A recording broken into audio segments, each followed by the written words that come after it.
Menteri Dalam Negeri Cahyokumolo melantik Hadi Prabowo sebagai pejabat Gubernur Sumatera Selatan, menggantikan Alex Nurdin yang mengundurkan diri dari jabatannya karena maju sebagai calon anggota legislatif. Cahyokumolo, Menteri Dalam Negeri RI, mengatakan dengan pelantikan pejabat Gubernur Sumsel ini, kekosongan kursi pemerintahan dapat teratasi sampai dilantiknya gubernur definitif, sehingga roda pemerintahan dapat digerakkan tentunya dengan bersinergi dengan semua instansi yang terlibat dan DPRD.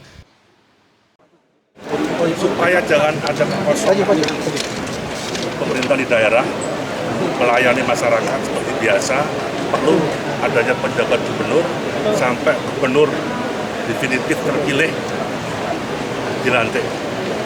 Itu aja. Bisa besok pagi atau kapan, karena kami ingin mempercepat pelantikan, tapi sekarang sedang dipersiapkan oleh pihak Seknek karena yang melantik adalah. Sementara itu, Hadi Prabowo sebagai pejabat Gubernur Sumatera Selatan mengaku siap melanjutkan program kerja yang telah disusun oleh pemerintah Sumsel sampai dengan waktu transisi gubernur definitif dilantik.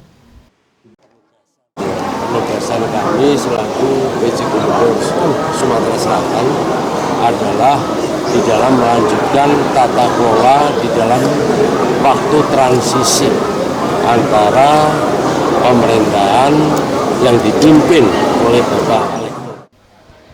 Masa kerja pejabat Gubernur Sumsel ini sampai dengan 7 November 2018, selanjutnya akan diteruskan oleh gubernur terpilih. Tim Liputan Sriwijaya TV.